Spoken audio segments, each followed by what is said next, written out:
You, John Fitzgerald Kennedy, do solemnly swear I, John Fitzgerald Kennedy, do solemnly swear that you will faithfully execute the office of President of the United States that I will faithfully execute the office of President of the United States and will, to the best of your ability, and will, to the best of my ability, preserve, protect, and defend the Constitution of the United States. preserve, protect, and defend the Constitution of the United States. So help you God. So help me God.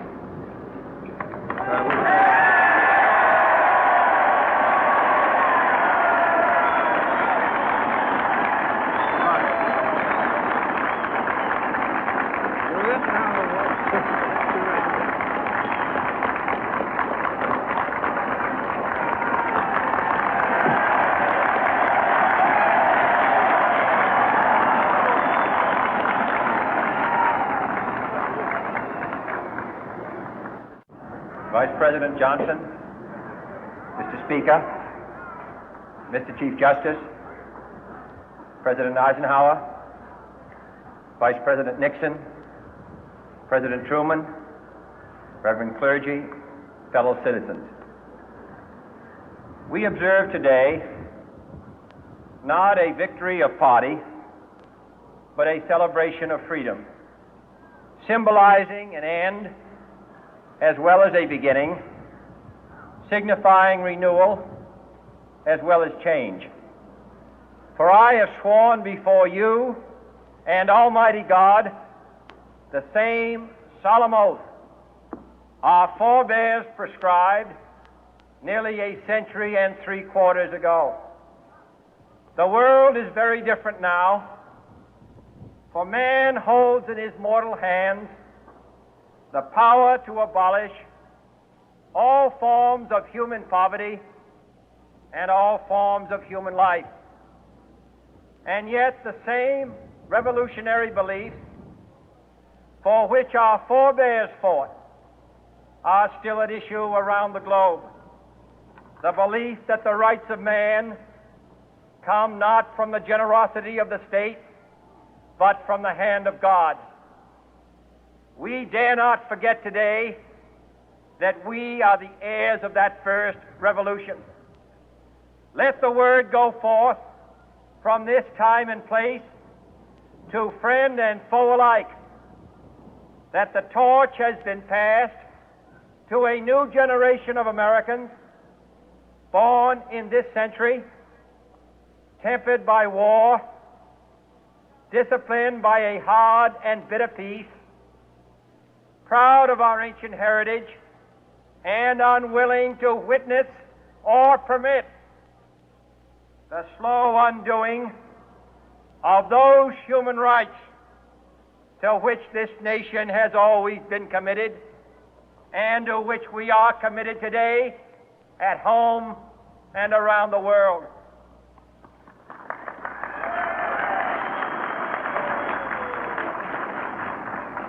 Let every nation know, whether it wishes us well or ill, that we shall pay any price, bear any burden, meet any hardship, support any friend, oppose any foe to assure the survival and the success of liberty.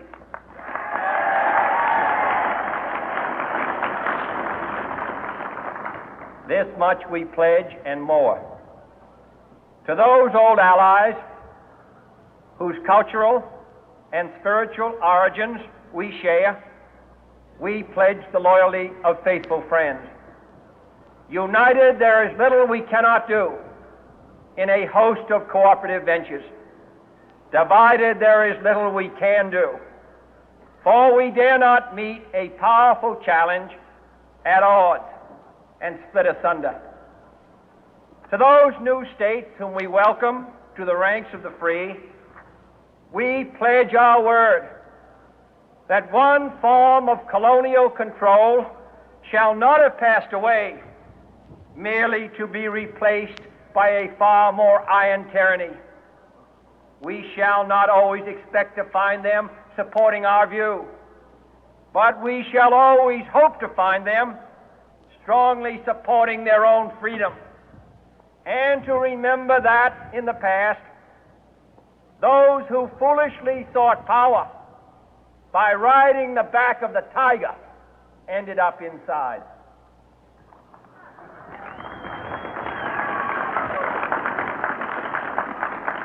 To those people in the huts and villages of half the globe struggling to break the bonds of mass misery, we pledge our best efforts to help them help themselves for whatever period is required, not because the communists may be doing it, not because we seek their votes, but because it is right. If a free society cannot help the many who are poor, it cannot save the few who are rich.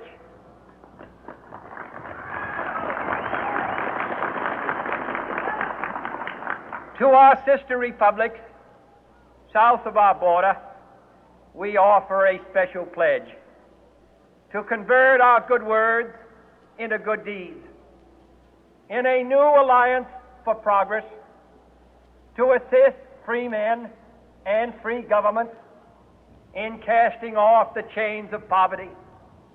But this peaceful revolution of hope cannot become the prey of hostile powers.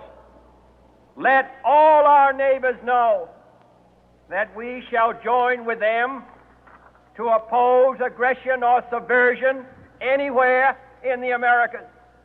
And let every other power know that this hemisphere intends to remain the master of its own house.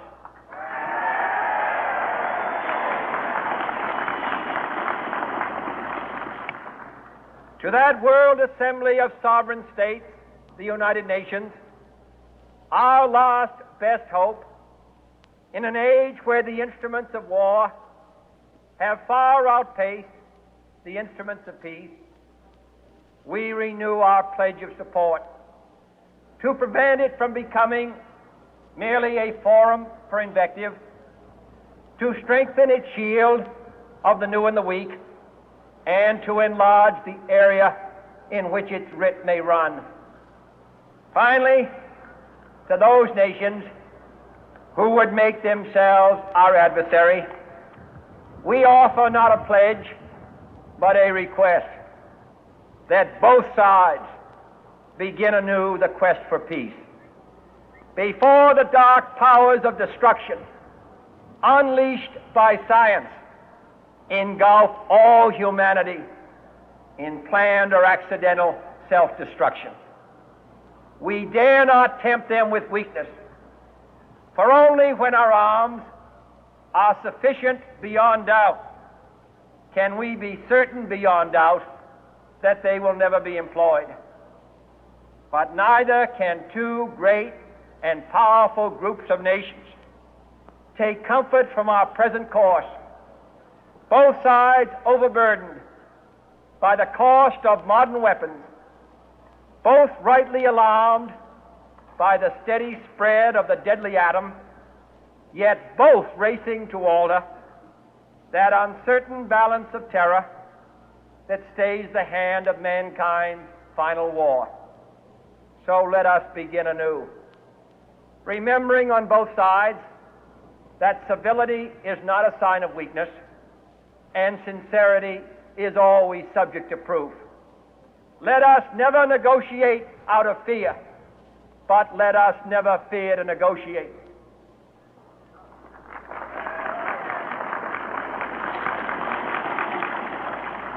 Let both sides explore what problems unite us, instead of belaboring those problems which divide us. Let both sides, for the first time, formulate serious and precise proposals for the inspection and control of arms, and bring the absolute power to destroy other nations under the absolute control of all nations.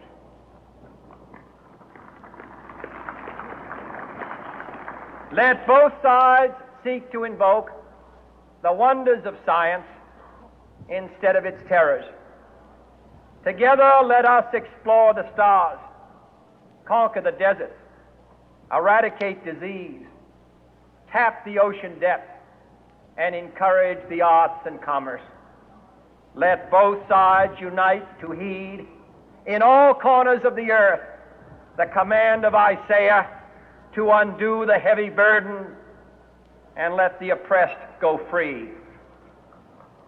And if a beachhead of cooperation may push back the jungle of suspicion, let both sides join in creating a new endeavor, not a new balance of power, but a new world of law, where the strong are just and the weak secure and the peace preserved. All this will not be finished in the first 100 days, nor will it be finished in the first 1,000 days, nor in the life of this administration, nor even perhaps in our lifetime on this planet. But let us begin.